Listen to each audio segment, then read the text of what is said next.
Welcome one, welcome all. Discussion and Drinks with Bacon is my podcast. Indeed. This particular episode, we have a special guest. Our buddy, Matt Spatial, from Now After Nothing, has joined us. Before we get into it, though, we got to remind you, please do what you got to do. Go to the social medias. If you like, subscribe, all those things. Do it on the YouTubes. Help us out. Yeah. It helps us. If you really want to help us also, if you want to do just that little bit extra, right? Can't spell extraordinary without the extra. Yeah. Right? Go over to patreon.com/baconismypodcast. Yes. And jump on, become one of our patrons. Join us for live stuff every week and, become part of the team. Yeah. So let's hit the intro. Do it.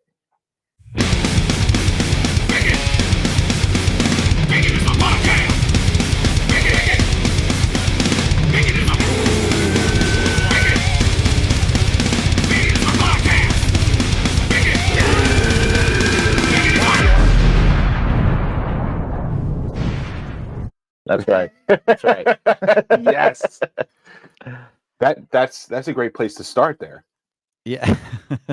I had a feeling this was when I threw out those two suggestions. I was like, I know these guys. They're gonna go for the 90s and 80s and 90s movies. Well, I feel like I do, yeah.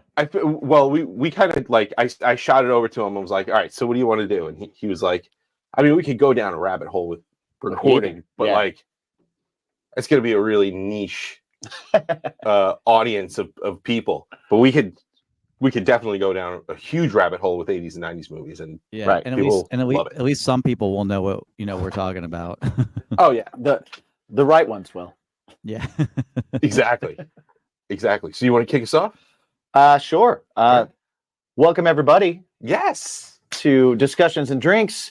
We are Bacon is my podcast. Our buddy Matt is here from Now After Nothing. Here for another time, second time. Yeah, second time, right? Well, I mean, we did the Bimpies. The Bimpies was the thing too. You tried it at the Bimpies, but hanging out for the second time. How you doing, dude? I'm doing great. How are you guys doing? Doing awesome, man. It's awesome to have you back. Thank you. Yeah, no, I'm so glad to be back. Yeah, it's fun, man. It's cool. I feel like, did you change your room a bit, because it seems slightly different? I'm not recalling. Maybe different guitars are behind you. Probably. Yeah, probably different guitars and maybe different lighting, like a different lighting color or whatever I had. Right. I switched. I actually the preset that I use on, so it's like LifeX, LIFX. Mm-hmm. The preset I use is called Synthwave. So whatever I just hit Synthwave every time, and whatever comes up. So that's awesome. Oh, sweet. Yeah. That's awesome. Well, we're really excited. Oh, that's sweet. Oh, that is sick. Yeah. Nice. I'm really excited. You put out a new EP recently in September. It's really awesome. We actually just watched one of the videos from it. Yep. We just watched Criminal Feature. And, right on. Just awesome. A little while ago. Everybody definitely go check the video out and check out the whole EP. Yeah, definitely check out the whole EP. Yeah. Artificial Ambivalence. Yes. Artificial Ambivalence, absolutely. Yeah, actually, hang on one second.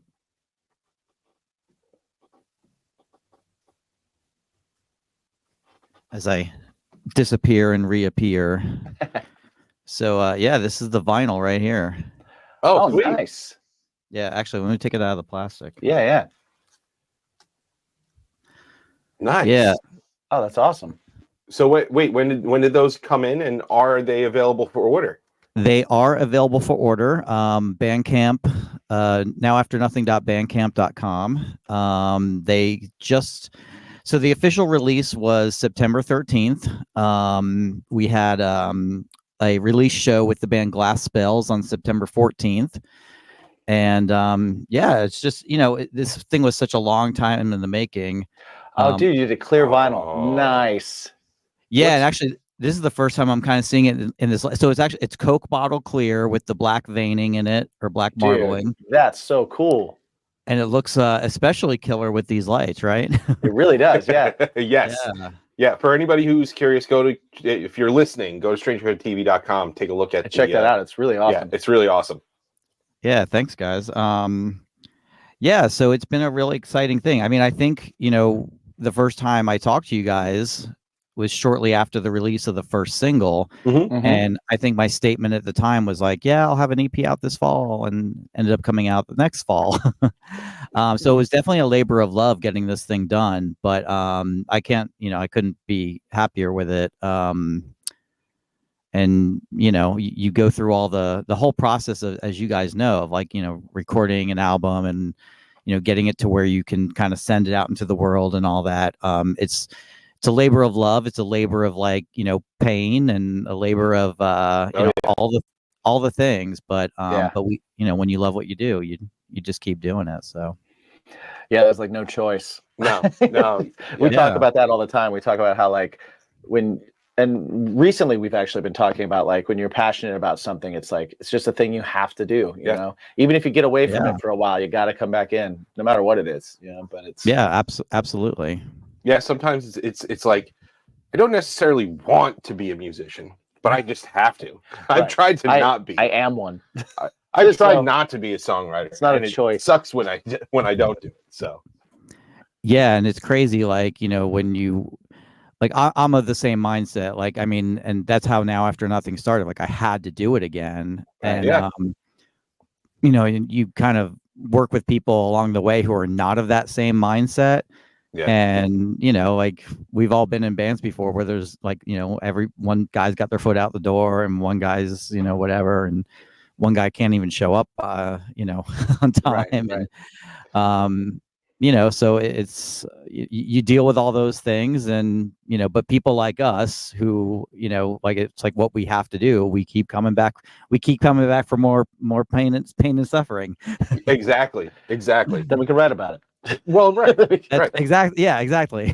Well, that's the beauty of the new project that we have. We're just like all battered wife syndrome.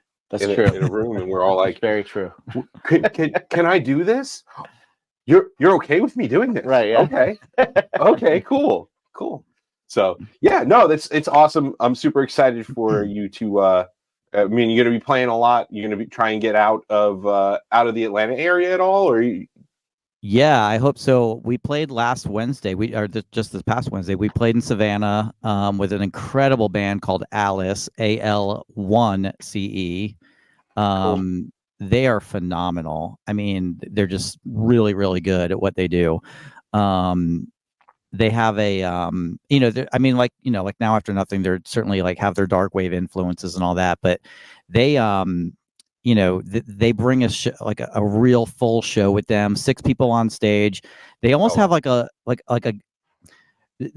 probably a bit of an oxymoron, but they're like almost like a goth jam band, because they really like they just have these really full like arrangements and full instrumentation, and they break out into like like where all 6 of them are like banging on toms at one point, and nice. just a killer show. They're fantastic. So I was really pleased to open up for them.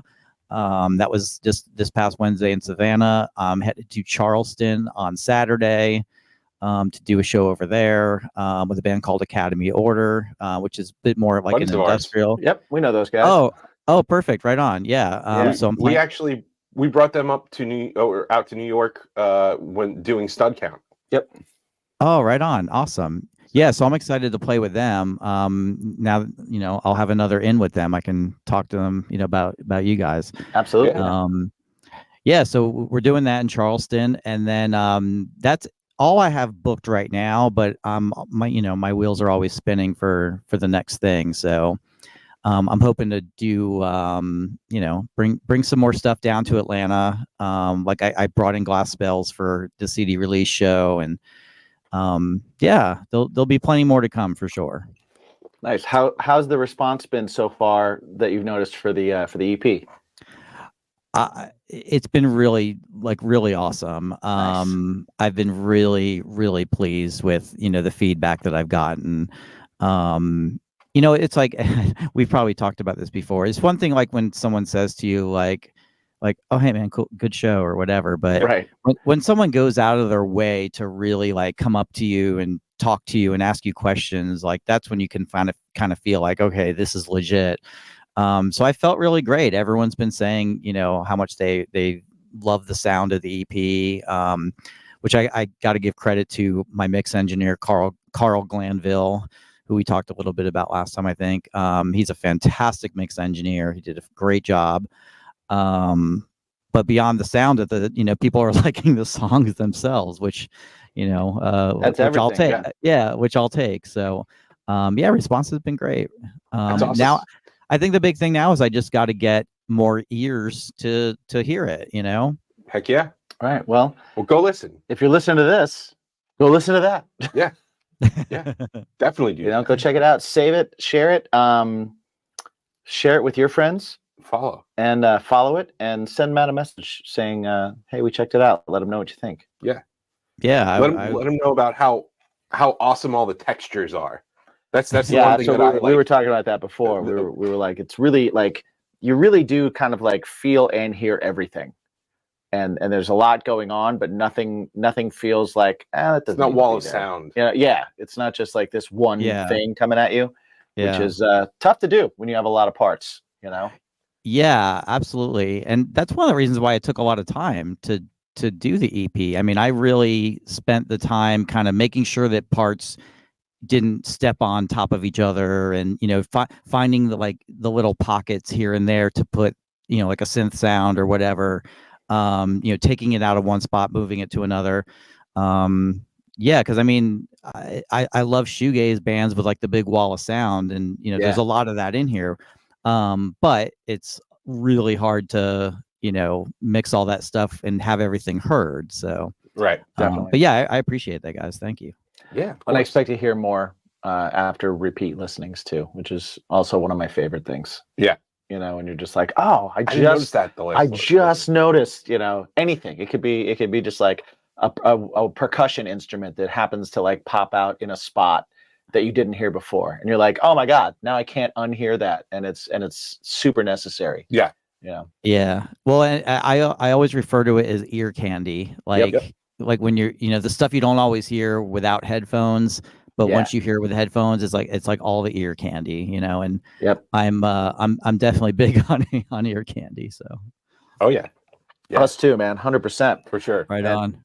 All the stuff that like you said, you only hear in the headphones, or the panning that you hear in the headphones, or or when things move, creating some kind of like spatial awareness. Yeah, when you're creating spaces for those sounds is for sure. Yeah, awesome. Well, I think we need to get the rubber hitting the road at this point. That's true. The reason why we're here, is because Matt is going to be the guinea pig. Yep. For this new format that we've been doing. So he chose a discussion and drink episode, and he chose the topic 80s and 90s movies, which is our wheelhouse. Right in our wheelhouse. Yeah. And I knew you guys would go for that for sure. Yeah. And I loved that you put in there, you were like Kevin Smith and John Hughes and stuff, because and like the Kevin Smith thing, I was like, I love Kevin Smith movies. I love Kevin Smith movies. I'm just trying to think though, like I forget which ones came out in the 90s and which ones came out in 2000s though. I mixed that up. I feel like I think the first three of what he at that point called the Jersey trilogy. I believe those were the only ones that came out in the 90s. I don't know if Dogma came out in like late 90s or early 2000s. I think that was 99. I was going to say, was that the first one to come out later, or was that 99? I know, like what Chasing Amy was 90s, and Clerks, obviously. Mallrats and Chasing Amy were all. Yeah. Now I went and saw. So I lived in West Lafayette, Indiana. Dogma. When I was in grade school. 89, he said Dogma. 99. Okay. 99 Dogma. Okay. Yeah. So Mallrats, I was in grade school, and I lived in West Lafayette, Indiana, and they had a band from my hometown, a punk band called Squirt Gun. They got a song on the soundtrack. Really? And so a local theater in our town did a screening of Mallrats where Squirt Gun played in front of the screen and then they screened the movie. That's so cool. And then they That's came really out cool. and they played a full set afterwards. And I remember going to that with my friends and just being like, this is the coolest thing in the world. And then like seeing the band too and being like, I want to write songs that are in a movie. I want to do this. But that's like my Mallrats memory was like, I just remember that might have been the first Kevin Smith movie I saw. I think that was a gateway for a lot of people. I think I saw that. Like, I'm pretty sure I saw that before I saw Clerks. I had a buddy that we'd go over to his place and he was like, he'd put movies on that like we all should see. Right. You know, and I think Mallrats, I think that was the first Kevin Smith movie I saw was Mallrats. Yeah. Clerks was my first one, and I saw it. A buddy of mine, we had just befriended this other dude, and he was like, "You guys have never seen Clerks?" And we're like, "No." He's like, "Dude, you're coming over," and we're like, "We're gonna pop it in the the VCR." Yeah. And I mean, that was it for me. I was like, "This is like the craziest, funniest thing." And I love that. The thing I love so much about it too was like it was all dialogue. Oh yeah. I felt like my entire life, like, I wanted a movie like of just that kind of banter back, because that was like me and my friends too. Like, Exactly. Well, that's what it felt like. It was like watching it and going like, oh, like this is a thing. Yeah. I didn't know this could be a thing. Like I could, that's like us. Yeah. Like those exact conversations, everything from the Star Wars stuff to yeah. I actually went to Leonardo. So my band was doing a little tour, and we were in Jersey. We were at Red Bank, so we went to Jay and Silent Bob's Secret Stash, which is a Kevin Smith's comic book shop, and we were finishing up in there, and it was really cool because they had the Blunt Man and Chronic, the costumes, and they had the big car. Oh wow! In the middle of the thing, and they just like a whole bunch of memorabilia. They had like Brody's outfit from Mallrats and a comic book shop. Yeah, and it was just awesome. And I forgot I was picking up something. I got a Buddy Christ. Nice. To put on, and I pay for it, and my buddy was like, "We're gonna do a 3-way Buddy Christ thumbnail." For sure. Yeah. and my buddy was like, "Man, we should see if the quick stop is open." And the clerk behind the counter, like he's literally handing me change, and he just drops, and we're like, "Whoa, what the hell just happened?" He drops behind the counter, and he goes, "Whatever you do, don't drink all the Gatorade." And he pops up and he hands this piece of paper with the step-by-step directions to the quick stop. So we actually did go to the quick stop. That's great. And RST video. Nice. And it was pretty awesome. You could tell that the guy who works or owns or whatever the quick stop now absolutely hates it. And like we weren't jerks or anything. Right. Like, well, my buddy Joey did a photo op of him going through all the milk. Oh, all right, well, so he did have a whole bunch of milk sitting on the floor, but yeah, the guy was just completely unamused. But we bought stuff, like we bought snack cakes. That's all you gotta do. Cake. That's all you Snack gotta do. cake. Exactly. So but a lot of fun. Pack of nails. Pack of nails. Exactly. Yeah. But I'm a huge mark for Kevin Smith. So. Yeah, for sure. Oh, I've got a story for you guys, actually. Hang on one second. Oh boy. He's just got all sorts of props and goodies. Right? I love stories where someone has to get up and go get something. And it's a guitar. It's a guitar. Better. All right, so I had to grab a prop for this one. Right. I'm gonna do a storyteller style. I'm gonna, no, I'm kidding. I was like, all right, let's do it. Yeah, I was like, this took a turn and I like it. Awesome. Well, shit. Now I wish there were strings on this guitar. So, Kevin Smith is coming to town. This was like a few years ago. Kevin Smith was coming to town, and the same friend that I had went to see Clerks with that I saw Clerks with for the first time. I've known the dude for like decades at this point. And we've been buds, you know, like since I was in South Florida and moved to Atlanta, then he moved to Atlanta. So we've been friends forever. And he started design. His name is Lance. Plug for Lance Elias. Great name. Yeah. Lance Elias. That's Lance Elias. Awesome. He's the man. He's a great friend. Like he's the kind of guy that would do anything for you, you know, like you need to borrow whatever, you need, you know, someone to help you with gear. Like he's, you know, he's that guy. So he started designing guitars. Like he was buying all these like first act guitars, like the kind of the cheap intro thing. Yeah. He was buying a shit ton of them for like $10 off of like, you know, eBay and like all the whatevers.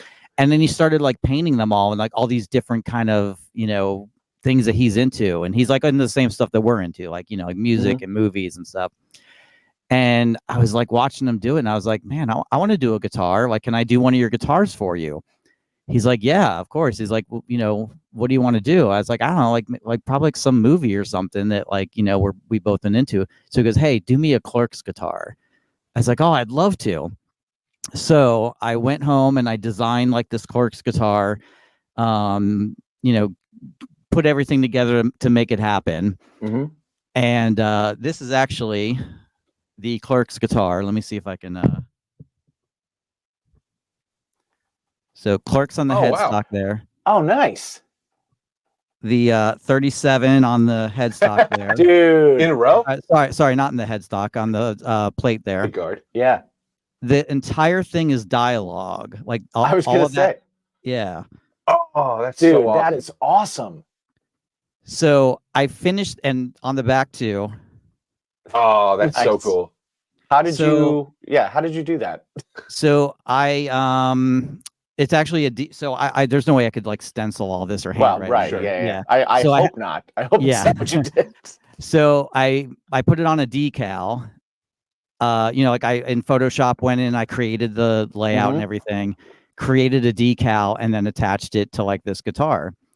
So the funny thing is, right as I'm like, you know, finishing up the design and everything, it just so happens that we already had tickets to go see Kevin Smith do one of his you know, like his spoken word kind of, and it's not really spoken word, his Q&As. Yeah. Right.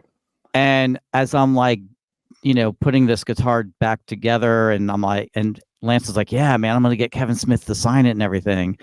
And I'm like, oh, that's like fucking awesome. And then I'm like, damn, like, why didn't I fucking keep it? Like, because here he is, he's like gonna go get this thing signed, right? Right. So he and I go, and sure enough, Kevin Smith signs it. That's awesome. That's so cool, man. So we tell him the story about like, you know, like, oh, you know, we've been lifelong friends, and you know, I made this guitar, and you know, could you sign it, whatever. So he's really like, wow. He's like, and there's this is on YouTube somewhere.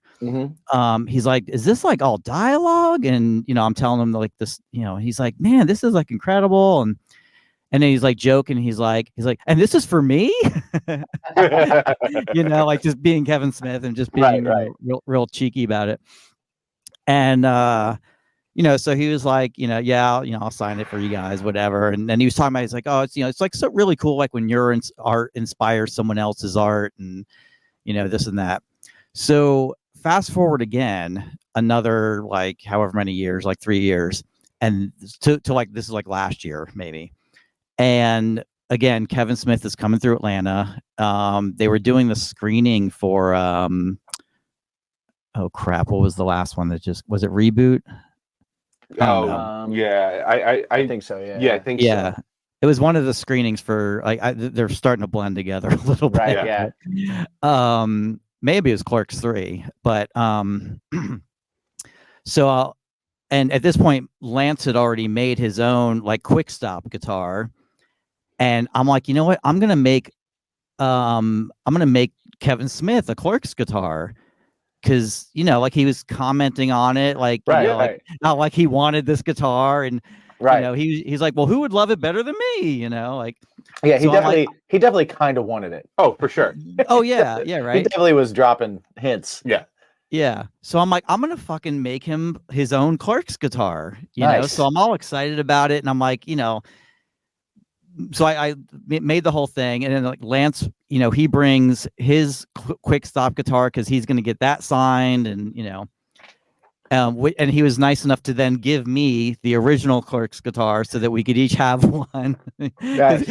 I think I told him flat out, I was like, man, like, why did I give you that guitar?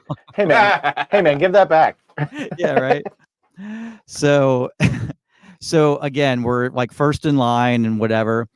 And I'm thinking like, he's just going to be like, oh my God, like you guys, I remember this. And now you made me one. Holy, Right, yeah.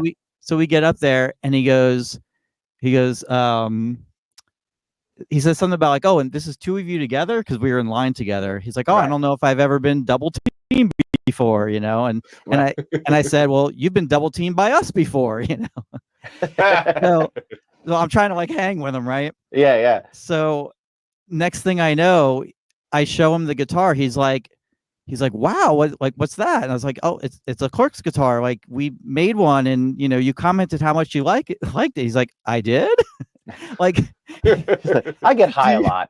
Oh yeah.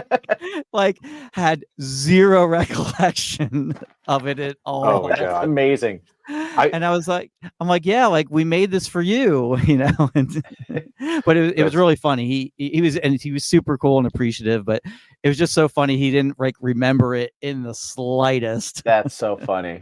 That's so on brand. Yeah, right. Yeah. It's so very on brand. Yeah, I love his spoken word stuff. His Q&As, like you said. Yeah, I'm a big fan. I actually had like 2 or 3 of the DVD sets of like An Evening with Kevin Smith. And that first one, I think it was like 3 discs. It was like 3 or 4 DVDs. And it was amazing. Everything from his experience on Superman Lives to his documentary that he did for Prince. Right. And oh man, that was awesome. wild. Yeah. Wild. Yeah, that incredible. documentary story is awesome. Oh my Yeah. God. Yeah. They're like, no one will ever see this. Yeah. Yeah. It's so cool. So cool. Now the cool postscript to that story though is that he said he was going to hang up the guitar, the Clerks guitar in the Smod Castle, the theater that he owns. Right. So I haven't been there since like, we gave it to him to see if he actually did hang it up there. But I'm excited to check it out one day, and We'll have to go. We'll have to go look for it. Yeah. Where is that? Yeah, you guys are nearby. Yeah, it's in Jersey. Oh, really? Yeah. I think it's in Red Bank even, right? It's in Red Bank, I think. Yeah. Oh, maybe it's by the. I haven't been there, Secret but Stash. yeah. I didn't even know that was a thing. Oh yeah. He bought a theater and they screen movies there, and Oh, that's so cool. And I think the story I think is that like that was the theater he and his dad used to go to when he was a kid, if I'm not mistaken. you know what I think I remember like hearing something where he said that too. Like I heard him talk about it once. That's awesome. It's on YouTube somewhere. Yeah. But yeah, I think you're right. Yeah. I think I remember something like that. Because I think that was why he bought it, because they were gonna like tear it down or turn it into like a Kmart or a Walmart or something. Right. And he didn't want it to see this theater that he loved go. So would you say Kevin Smith was your, like, as far as 90s movies go, like he was your guy for 90s movies? Oh, absolutely. I mean, I remember like I didn't see Mallrats until after, like I saw Clerks first and then Chasing Amy. Like I saw Chasing Amy like probably like the week it came out, because I was like, oh, that's the dude who did Clerks. Holy shit, Right. And Chasing Amy, I just thought was, I mean, it's tough to pick one between Chasing Amy and Dogma. They're both like equally amazing. I love both of those movies. Yeah, they're both just so incredible. So yeah, I was still, I'm a really big Kevin Smith fan. And like my undergrad degree is in like video production and management. And okay. at one point I was like, I want to do that. Like I want to, like I was, writing scripts and doing things like that as part of my degree program. And I was filming stuff and like, doing videos for the band I was in at the time and all that kind of stuff. And at one point I decided, I was like, you know what, I'm only going to be young enough to play music for so long. So let me kind of just I keep on. remember us talking about that last time. We were talking about like that when you made that choice where you were like, yeah, there's a I can age out of this.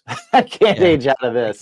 Right. Yeah. Like there'll always be time for me to write and right. you know, if I ever wanted to do film stuff, but yeah, big Kevin Smith fan for sure. I remember for me, I didn't really get into knowing about like who directed something until later.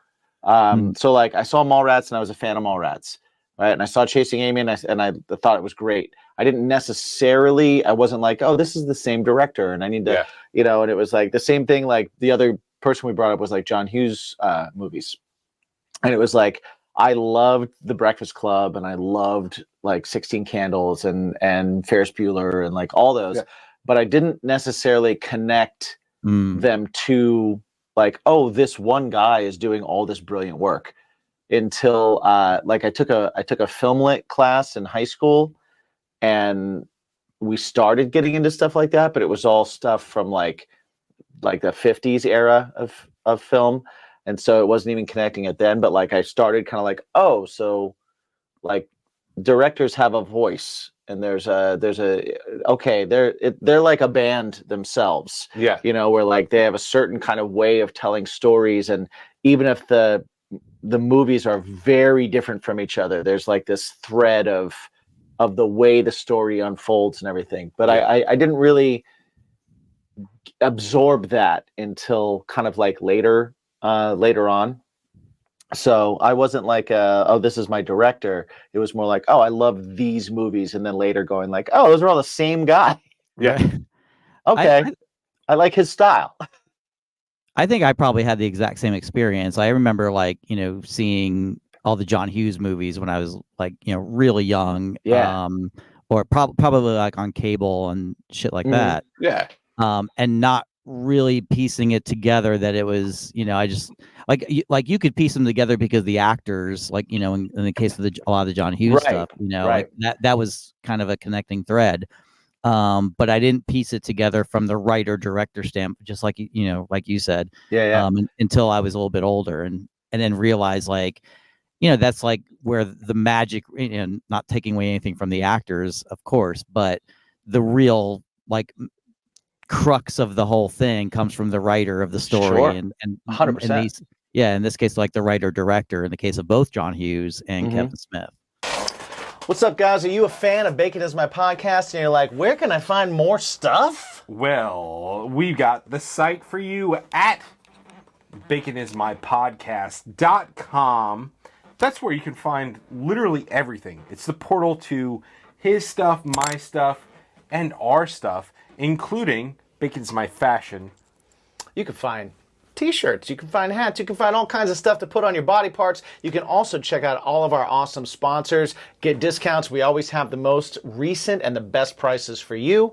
And check it out also over at patreon.com/ Bacon Is My Podcast. Never changing. Never changing. Find us at baconismypodcast.com. Thanks for checking it out, guys. And remember to ask yourselves, what's your bacon? World peace. Yeah. What I really like about, and we've talked about this a few times, what I like about those movies, I mean, except for Clerks, because that just fell into that, like, gotta have a sequel trope. But, like, all of those movies, like, you could find common threads within them, which is cool. But that was it. Like, it was that movie. And it wasn't necessarily this, like, deeper meaning. You could just like go in, watch it, have a good time, and enjoy it, and not have to like have serious debate after you watch it. And that's what I love about those movies, is because those movies truly are an escape. Yeah, to me, for sure. You know, like that's the one thing I just. Do you think it's the movies or do you think it's us? Like, do you think that we saw them at an age where we didn't get into the mindset of like, I'm going to dissect things now, whereas now nobody can enjoy anything because we see something and we're like, I have formed an opinion. I need to bring that to my friends or the masses.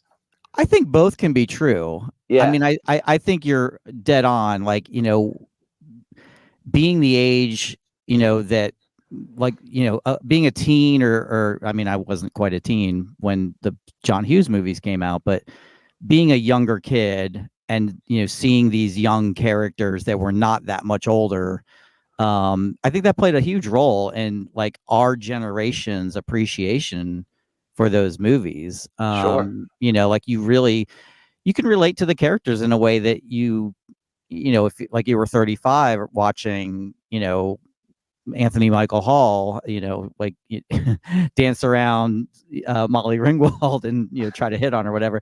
I mean, I think you can, like, at your 35, you can look at that and kind of, like, laugh at it, whatever. But when you're like a preteen, or, in single digits in my case, thinking about, like, wanting to ask out girls one day, and, like, just, you get, like, that extra angst with it, and that, just kind of that different perspective, I think. Yeah. That Oh yeah. that is a huge part of that, right?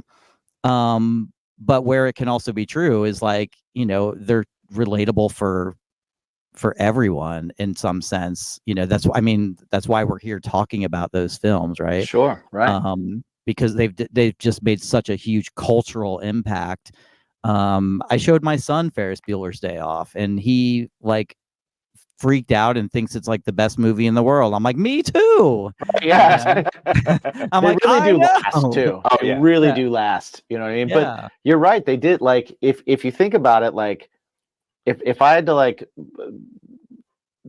go into my DNA with movies, it's like I'm equal parts like Marty McFly and John Bender and, like, Indiana Jones. Yeah. It's like this. Those are the people I wanted to be. You Yeah. know, like, those were the coolest people in the world to me. Yeah. Growing up, and it was like I'd steal lines from all of them, Oh yeah. and I would, like, Oh yeah. my fashion. The way you walk advice. the way you walk, Yeah, little nuances that you do. You're like, yeah. It's like yoink. it informs you into, like, who you're trying to be, or what your vision of yourself becomes. Right. Because you're like, oh, I want to be more funny like that, and oh, I want to be cool like him, and oh, I want to, I want to be like that guy. For me, it was Peter Venkman. Well, I mean, who doesn't want to be Peter Venkman? Yeah. Right. Like, I wanted to be Peter Venkman. Although there's some Egons out there. Some people want to be Egon, Oh yeah. for sure. A lot of people collect spores, moles, and fungus. I think Ghostbusters was one of the best. Like, all those guys were different personalities that And were the right personality. that were so obvious, Yeah. that were just like someone could connect with any one of them Yeah. in some way. I thought that was really cool. Yeah, and and the same thing with, like, the Breakfast Club, right? Yeah. Like, you had these 5 very unique characters and personalities, and yet the common thread was, like, they're all dealing with high school and dealing with their parents, and um, you know, that's definitely a story that that really resonated with me a lot, actually, because I, like, seeing all these, like, there were, like, the cliques in school were always such a big thing, right? Yep. And I was probably, well, I certainly wasn't a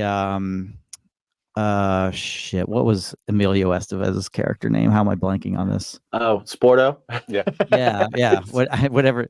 I can't remember his name either right now. Yeah, I certainly wasn't, him, but I was I was a cross between Bender and Brian Johnson, like, Right. I was, a complete, like, nerd, but I was also, like, had the long hair and, all that kind of stuff. So, Mhm. to look at, like, the Molly Ringwalds of my school and just, like, no, I never had a chance because they wouldn't, like, it's like when Bender says, like, you wouldn't even, what does he say? Like, you wouldn't condescend to my level to talk to my friends or something Right. that, and that was very true. Yeah. Yeah. I think what's really awesome about, like, that movie and like Ghostbusters and stuff that you really don't see in a lot of movies is when you have this, like, ensemble cast, right? And you get somehow you get enough of every character to become invested in every character. Yeah. Well, the relationship And- between characters is also heavily explored Yeah. in all those movies. But also you're not talking about like nowadays if you go to a movie that isn't 2.5 hours long, like you're not going to a movie and you're not going to know who the characters are. Right. And somehow they were able to do that back then. The devices that they used. Incredible writing, and they didn't have the ability to go, give me $1 million and I'll make it look incredible. Right. Yeah, that's another. It all has to be story. That's got to carry it, and then it's going to look how Dialogue. it looks. Yeah. It's going to look as good as we can make it, but this story is going to carry it. Yeah. And that's another really good point too, right? Is like, and my kid who I was just talking about, he'll like we watched Tron Legacy, but he didn't, because it's a really good looking movie, right? Yeah. But he didn't want to watch the original Tron because like I showed him the preview. He's like, "You got to be kidding me!" Right. Like this I is like can't the shittiest. invest. He's like, "Dad, these are like the shittiest graphics," and like, right. And like I can't argue that with him, like in comparison to everything he sees. But the point being, like, is these days I feel like half the movies we see, it's just like action, flash, bomb. Yeah. Fight scene, and I love, I enjoy the movies, as much as anyone, but I don't relate to any of the characters the way that, like with movies that we grew up with. Yeah. And it's not because like I'm like older now or whatever. I mean, like there's movies with older people in them, Right. I just don't think like, the quality of the storytelling seems to be just not the quality, but it's just different, right? Yeah. Yeah. It's there's more of a processed, I guess. Yeah. It's we talk about the best pizza order. It's right. It's Pizza Hut and it's a local New York spot. Right. You know what I mean? They're both giving you the same thing. One's giving it to you so they can mass produce it. Yeah. And one's, and both are good in their own way. Yeah. Pizza's great. Movies are great. But yeah, you lose a little something. I will say, I just last night I saw Saturday Night. I saw that the Saturday Night Live movie that's out now, and I thought it was really good. It was it seemed lower budget, but it really kind of like it wasn't extensive. I've seen the documentaries on Saturday Night Live, so it wasn't that, but it was character driven, and it was a cool kind of like indie film vibe that got you into kind of like the characters a little bit. So it still exists. They're out there. They're out there. And thank you to giant, big special effects movies for keeping people going to movie theaters so that smaller movies can actually be in a theater and someone might go see it. Yeah. Yeah, that's good point. Yeah.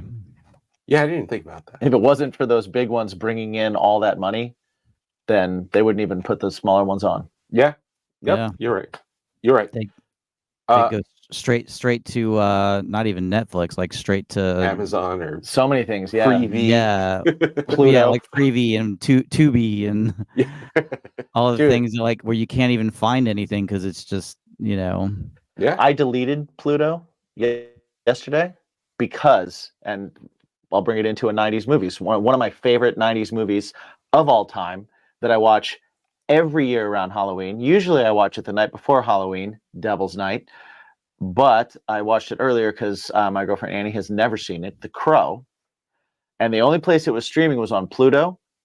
And there were commercials. Yeah. And dude, I cannot tell you how much that ruined the experience of watching that movie for me, because every time I went to a commercial break, it was like a 2-minute commercial break. It wasn't even like, let's do a quick one. Or like some of the streaming sites that make you watch like 3 minutes of commercials before it starts. Right. And then they're like, okay, now watch your movie. This was like pivotal parts of the movie, it just like stopped and someone was trying to sell me like dishwashing detergent. Yeah. And I was Yeah. like, no! That totally ruins it. So I deleted. Annie was like, it's going to be okay. It's totally fine. And I'm like, you don't understand. This is your first time seeing this. This is not right. Yeah. It'll never be okay again. Exactly. It finished and I was like, I deleted it immediately. I was like, oh, go to hell, Pluto. You're not even a planet. I cut the cord a while ago, going on like 5 years, 6 years, and Pluto was one of the first apps that I had downloaded because it was like, okay, well, free, regular TV, you know, like if you want to just pop something on, you got to watch commercials, but it's regular TV. Yeah. So, but I don't have a problem with commercials with TV. I don't. But a movie, I do not do anything on demand on Pluto. Yeah, like ever.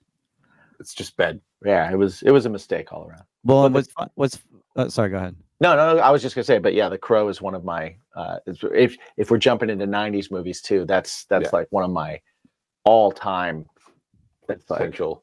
It's one of my all-time movies. Yeah, well, and I think it's funny how like it started with like regular broadcast TV, then there was cable TV, and then we went into like the age of like there's TiVo and things like that. You can actually like fast forward through the commercials, and all of a sudden, like it was like, fuck yeah, this is great, And then it was like, okay, subscription services where and like HBO, like before that, where like, okay, you don't even have to watch the commercials. Right. We're not even gonna like make you fast forward through them. And now like we've done a complete fucking full circle. Now we're stuck through the damn commercials again. Yep. And it's awful. It's awful. Yeah. You know what? If the algorithm is going to show me, if I look up something tomorrow, I'm going to get nothing but ads for that on every streaming or every social media site that I have. So if I'm watching The Crow and you're going to give me commercials for things that relate to the show. Right. You can do that. They can do that. You could for sure. Do you like this broken mirror? Here's where you can buy one.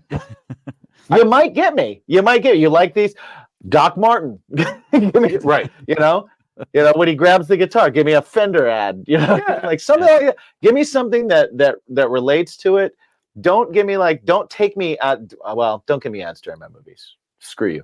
But like don't take me out of like victims, aren't we all? And then dish soap.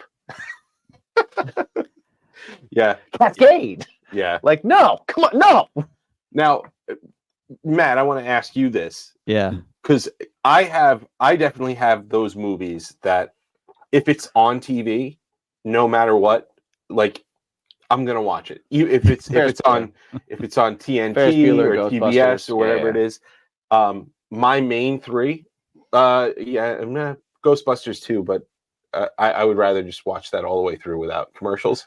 I'd rather watch anything all the way. But Jurassic Park, Jaws, and Independence Day. And the problem with Independence Day is that it's already a 3-hour movie. Right. But when it's on TV, it's 4.5. Right. Well, but they cut out specific sections too. They'll cut out like 30 seconds on either side of the commercial, which I hate. Yeah. Because if I know the movie well enough to where I know the dialogue and I know the scene, I like when you cut for the commercial and then you come back somewhere else, I'm like, oh no, no. Yeah. That's bullshit. Yeah. That's like sacrilege right there. Yeah. I lose my brain I shut down. Yeah. I'm just like, I'm done. Matt, what are those for you? Yeah. And despite being like, like the dark wave goth guy or whatever, like, I mean, I love all the comedies from like, like the 80s and 90s. And hey man, there's no sadness without happy. Right. So it's always like the John Hughes movies, which, actually can be a little gloomy, but it's definitely like Ferris Bueller, 16 Candles, any of those that come on, like I'm done for the day, right? Like right. Oh yeah, it's going to be on in the background, and if I'm lucky, I can sit there and really just watch it. But I'm leaving it on those. I think just by sheer like some of these choices are just by the fact that like the frequency of how often like like TBS or USA or whatever plays them. Clueless is one. Oh yeah. Oh yeah, I forgot all about Clueless. Great movie. Great movie. Yeah. Yeah, I love Clueless. Amy Heckerling, Fast Times at Ridgemont High, right? Yep. So yeah, so Fast Times would also be on that list. Fast Times is on mine Yeah. too. Like I'll watch that through commercials. Yeah, I feel like it doesn't matter what part of the movie it's on either. It could be the last 10 minutes, and it's like, I'll watch sorry guys, stop watch it. what we're doing. We're gonna finish this movie. Yeah, so that's another one. Fletch. Anytime Fletch comes on. Oh, dude, I forgot that existed until just now. He quoted it before we even started recording. And I knew the quote too, but I just didn't. Yeah. I was like, but like, Oh, dude, I gotta watch Fletch again. Yeah. And a lot of these are like movies that like I bought them on VHS and then probably rebought them on DVD. Right. And, so I have them at least on one of those formats. So and then that comes up still Fletch still comes up every once in a while. Trying to think what else. I don't know, but then I also get sucked into like I don't know that I like the movie Armageddon, but for some reason like that's a movie that like I'll stop and I'll pause. Nobody actually likes Armageddon, I think. Yeah. But everyone will watch it. Yeah. I'm not sure why that is, but it's patriotic. I don't know. So there's something. I think the Aerosmith song. It's the Aerosmith song. Yeah. Oh God, I watched it in spite of that. Right. Some of the Aerosmith's worst material. Oh, the best of Desmond Child. Yeah, exactly. It's Desmond Child more than anything. But yeah, I think it might be like the space travel thing. I like watching anything in space. That's maybe I keep hoping like I'll find like some like rogue stormtrooper or something, right. like a rogue TIE fighter in the background. Dude, I do that all the time. Anytime I watch a space movie, I'm like, my eye is open and I'm like, somebody's going to put a Star Wars thing in here somewhere. There's going to be a Star Wars thing in here. Oh yeah. Because I want Star Wars to connect to every movie that's in space. I don't care how like how it gets there. Artsy. I don't care if it's interstellar. Like I want Apollo 13. Right, yeah. Matt Damon's on Mars growing potatoes. I want to see a TIE fighter in the background just once. Just wants to be like, that's part of this. It feels like it fits no matter what. It does. Yeah, I agree.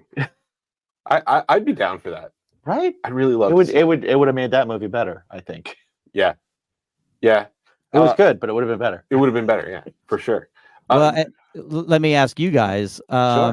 What are I'm assuming like most young men of our generation, we're Star Wars fanatics. Yes. To some degree, more or less.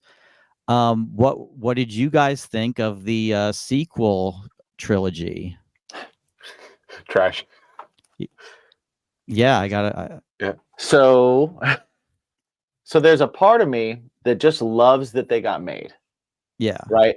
And that part of me is the part of me that just wants that enjoys the chaos of uber nerds going absolutely crazy on the internet.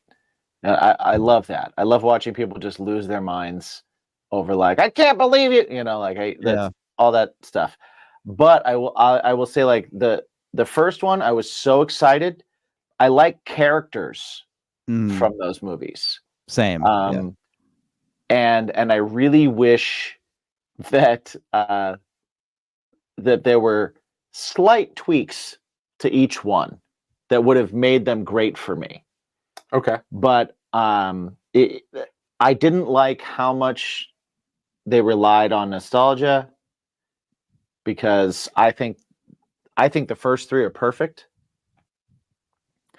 and they don't need to be revisited or shown to me in a new way or anything like that. Yeah.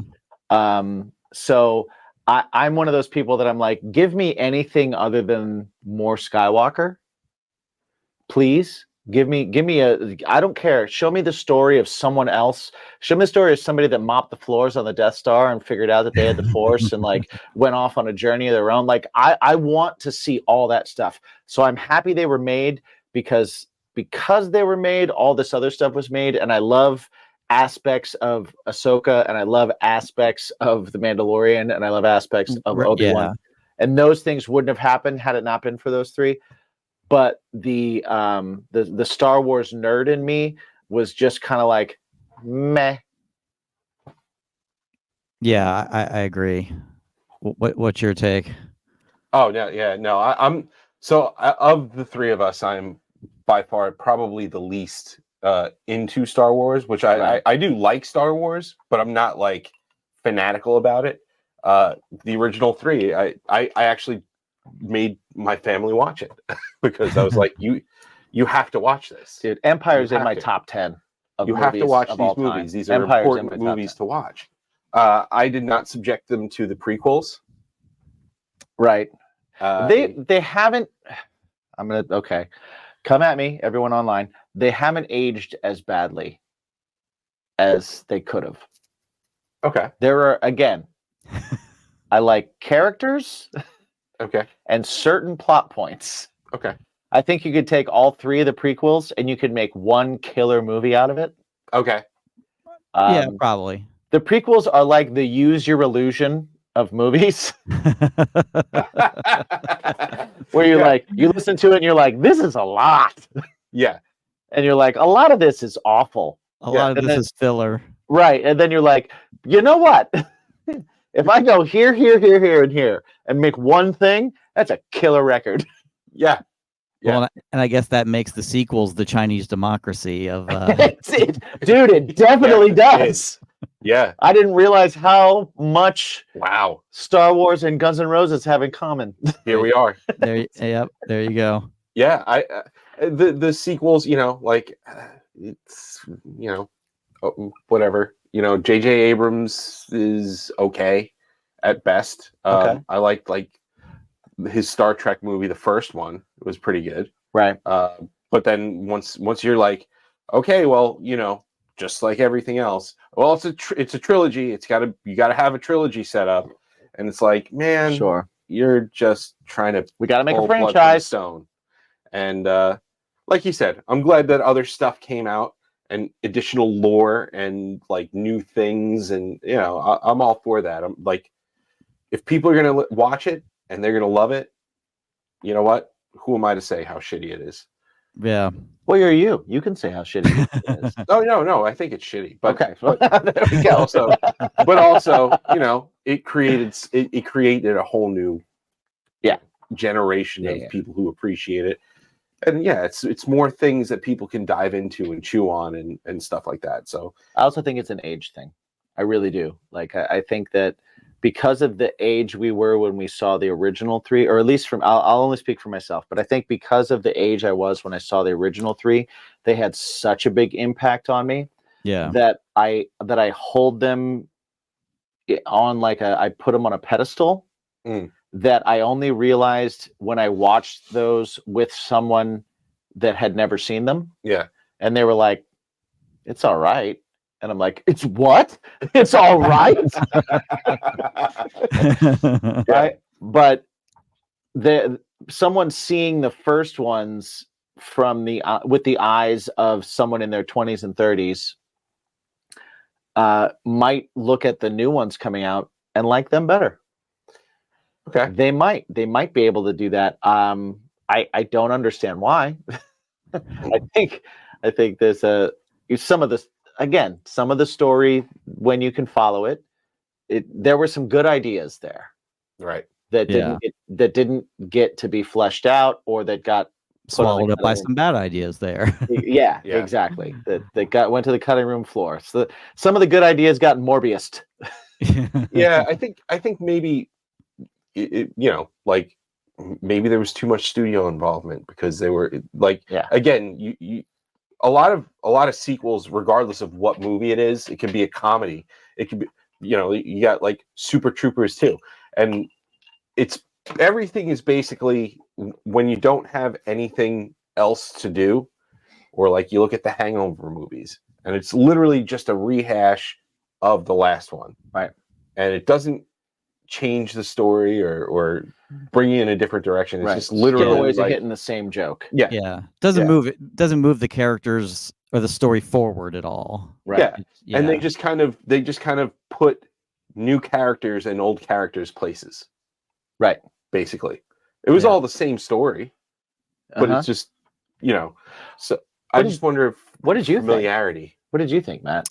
I'm right in line with you guys. I did not care for the I liked Force Awakens, as derivative as it was. I thought it was like, going to be a good way to set the stage for like, the next two, and that did not happen. But, but it, it's funny though, like even like my son, he's 12.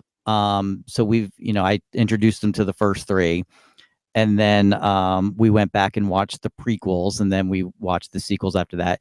And he actually agrees like with us. He's like, except for he really likes Attack of the Clones for some reason, which I think is like the worst of the first three probably. He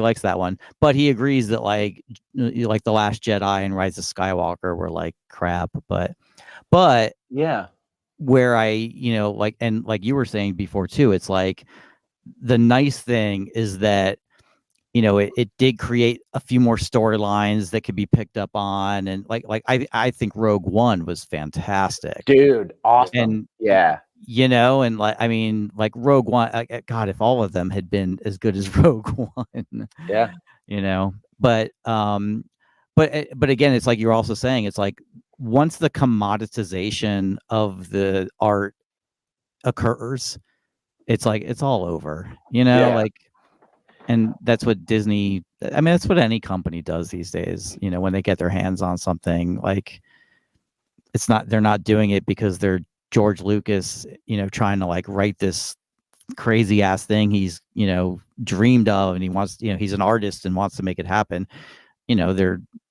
There's a board of directors, and there's there's stockholders, and we're going to buy this thing, and we're going to take make every damn penny we can off of it. Yeah. It's not that different from music, where you're like, you have the artists that change the industry because they have to, like we were talking about at the very beginning, it was like, oh, well, we have to be this. You know what I mean? Like, you have those people. I bring it up all the time. There's a difference between a musician and a player. Mm-hmm. Player can be incredible, but a player can put it down. A musician can't. Right. Like a songwriter, Right.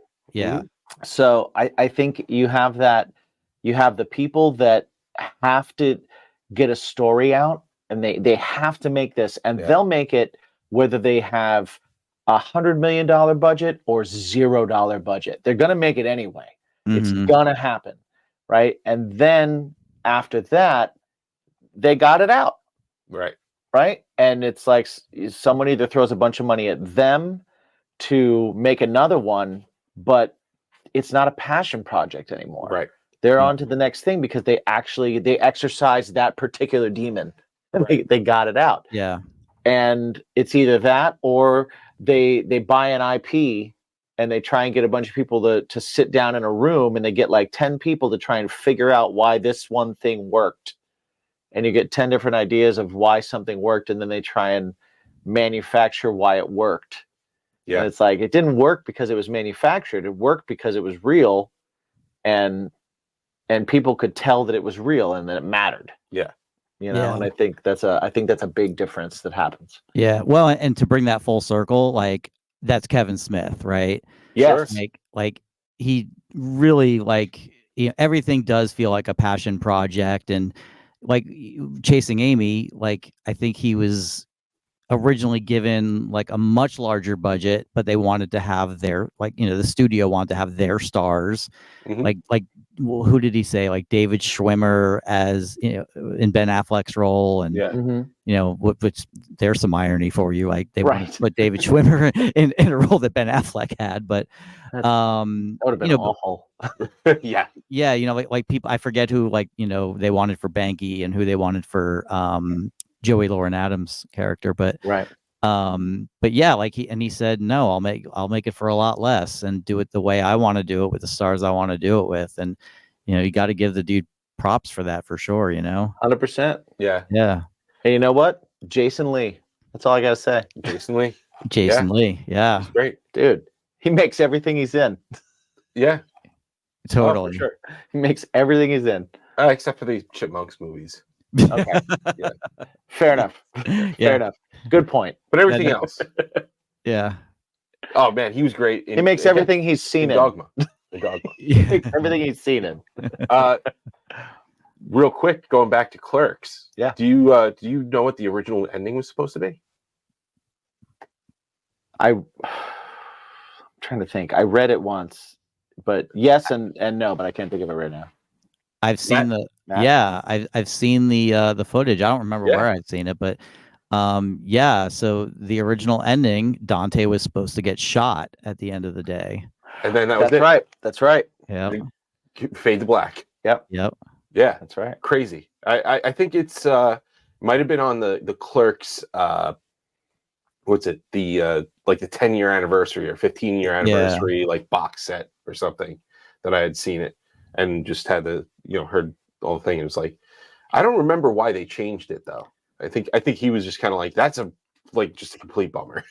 I think it tested bad is what it was. Oh, okay. Yes. Okay. Yeah. I think they took it to like the first, I'm probably going to get this a little bit wrong, but it was something like, and not that they tested it because they didn't have the budget for that, but I think like whatever first festival they went to, like basically people were like, like the ending just does not fit the film.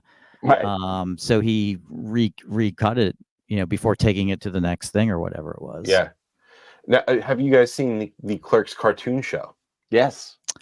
I've seen like bits and pieces, but I've never watched an entire episode. Mm-hmm. It was actually very good. It was pretty good. Yeah. It was pretty well done on ABC too, which again, it's the mouse. So, but it was actually really funny. Yeah, really quite funny. Yeah, I enjoyed it. I thought it was good. I have the DVD of it, and it has like all whatever. I think it was like 8 episodes that they produced, which but it was awesome. Hey, I have nothing against the mouse, man. No. The mouse just put out Deadpool and Wolverine. Right. Exactly. There you go. Yeah. Speaking of a passion project. Yeah. I bet my friend Lance, who I bet he has the Clerks cartoon DVD. I'll have to borrow it from him. Definitely check it out. It's worth it. Yeah. Sure. Yeah. Sure. Alec Baldwin's in it, and there's a few like pretty big names that are in it, and it's ridiculous. It's ridiculous. Like that's all I could say. Randall is a cartoon. Like it's every bit as ridiculous as you think it would be. Yeah. What did you guys think about Clerks 2 and 3? I love 2. I love 2. I did not like 3. Okay. Yeah. 3 was like you kind of saw it coming. But I didn't love 3. 3 I know he said like I didn't need the passion. Yeah, this was a passion thing, and you wanted to finish it up and tie it. It was he didn't need to. He didn't. Yeah. Where do you land on the sequels? I remember hearing when I first heard that Clerks 2 was going to get made, and I just thought, mother, God. Right. Yeah. Like I just thought this is the worst idea, and I was just, I had such low expectations, and God, I was so pleasantly surprised to see it. I mean, it was great. It was. Well, I think it was good because it has a lot of heart. Again, they did do some throwbacks, right? But when you haven't seen or when you haven't released that a sequel in like 10 or 12 years, whatever it was, you can do those throwbacks, but it was a different movie. It was a very different movie. Yeah. As opposed to the other ones. Well, there was a budget, right? And there was time, and there was, it was it was that aspect of like when he did it, he needed to do it, but it was like he didn't need to do it. He wasn't like it wasn't like I have to get this out.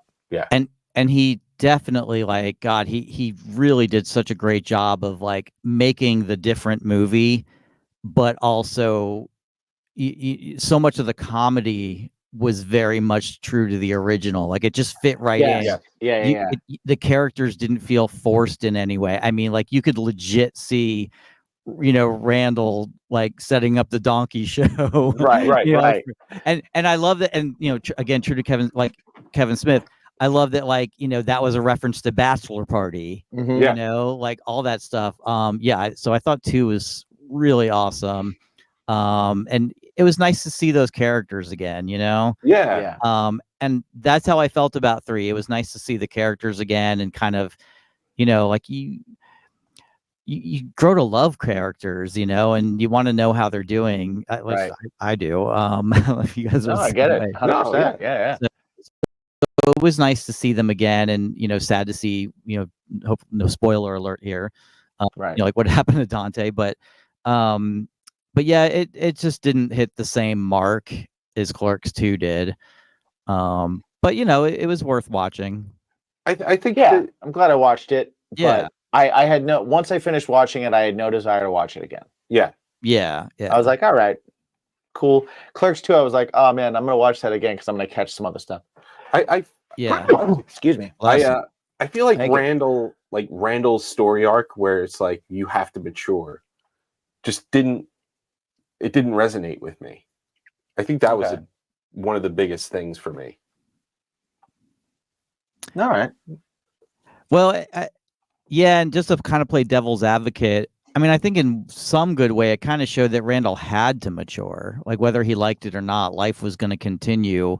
Yeah. And, he was going to have no choice. Like eventually he was going to, there was going to be loss. There was going to be, he was going to be the owner of Quick Stop, on his own, or actually, what's his name got the other half of it, I guess, but yeah, right.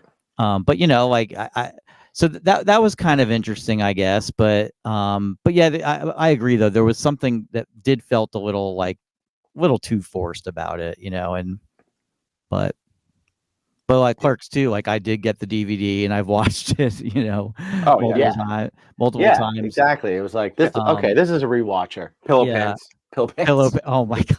Yes. Yeah. Right. What was the name of the mouth troll? I just remember. Oh. He said it like one time. Yeah. Oh my god. Shit. Yes.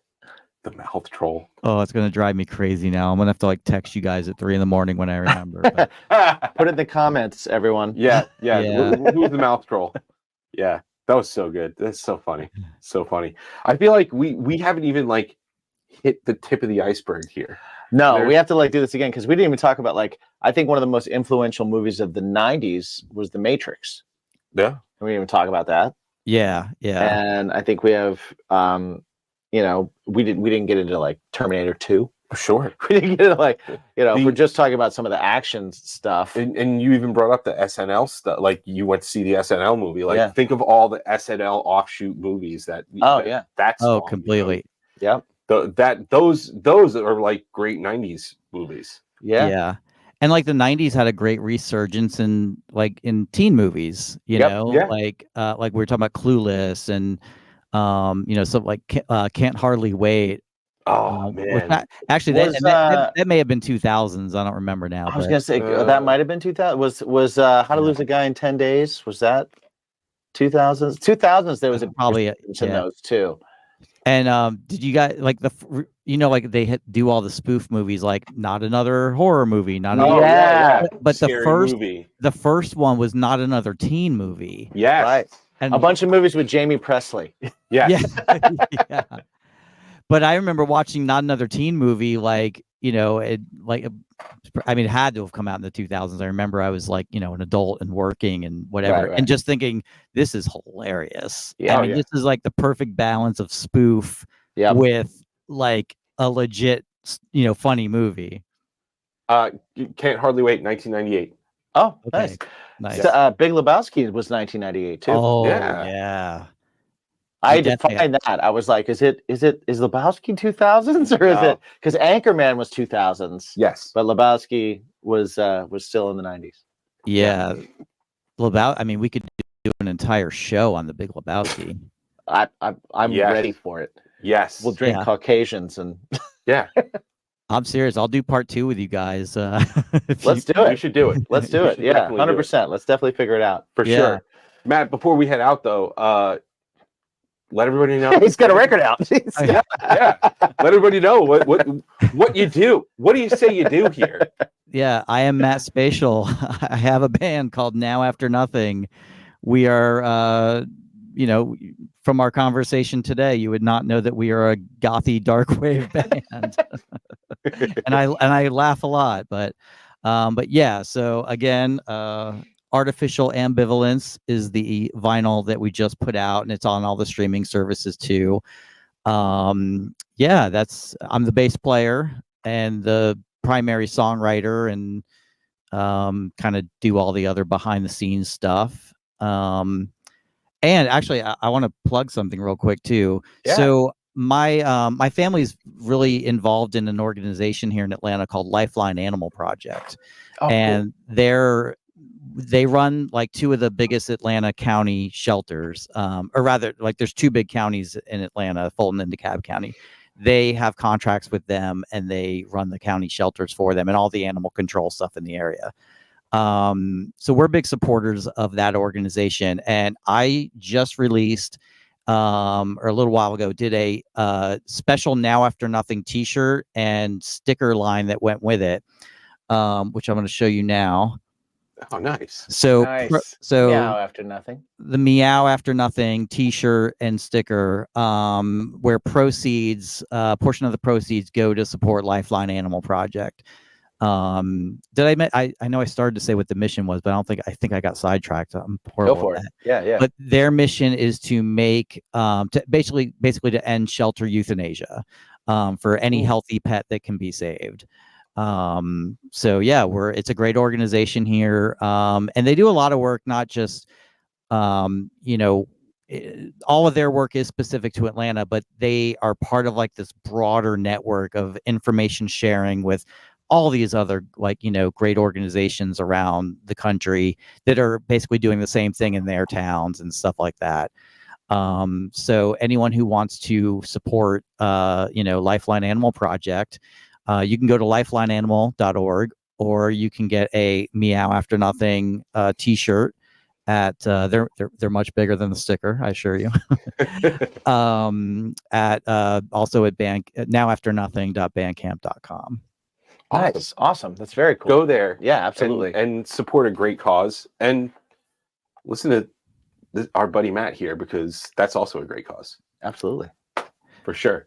Thank you very much. Yeah, dude. Thank you for hanging out, man. Yeah. It's been awesome. Always, man. I always love talking to you guys.